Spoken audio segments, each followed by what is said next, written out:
Man of masses junior NTR గారు నటిస్తున్న తాజా చిత్రం దేవరా కోసం అభిమానుల్లో ఎలాంటి అంచనాలు నెలకొన్నాయో అందరికీ తెలిసిందే. ఈ సినిమాను దర్శకులు కొరటాల శివ గారు డైరెక్ట్ చేస్తుండటంతో హైప్ పీక్స్కు చేరుకుంది. ఇక ఇప్పటికే ఈ సినిమా నుంచి రిలీజ్ అయిన పోస్టర్స్, సాంగ్స్, టీజర్స్ అంచనాలు రెట్టింపు చేశాయి. ఇక జాన్వీ కపూర్ హీరోయిన్గా నటిస్తున్న ఈ సినిమాలో సైఫ్ అలీ ఖాన్ విలన్ పాత్రలో నటిస్తున్నారు.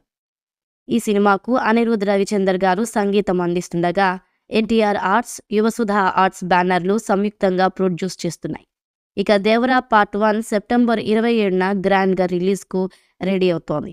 ఈ నేపథ్యంలోనే దేవరా సాంగ్ అప్డేట్ కూడా వైరల్ అవుతోంది.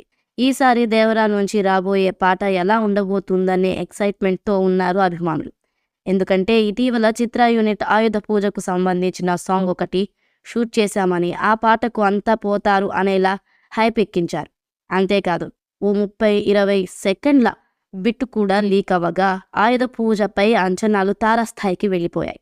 ఇప్పుడు ఇదే సాంగ్ను రిలీజ్ చేస్తారా, లేదంటే మరో కొత్త పాటను విడుదల చేస్తారా అనేది తెలియాల్సి ఉంది. ఇక జాన్వీ కపూర్ హీరోయిన్గా నటిస్తున్న ఈ సినిమాను కొరటాల శివ గారు ఎంతో ప్రతిష్టాత్మకంగా తెరకెక్కిస్తున్నారు. ఇక త్రిబుల్ ఆర్ మూవీ తర్వాత జూనియర్ ఎన్టీఆర్ గారు ప్రపంచ స్థాయిలో గుర్తింపు లభించింది. ఇక అలా త్రిబుల్ ఆర్ సినిమా తరువాత జూనియర్ ఎన్టీఆర్ గారు చేస్తున్న మొదటి సినిమా కావడంతో ఇప్పటికే ఈ సినిమాపై భారీ అంచనాలు నెలకొన్నాయి.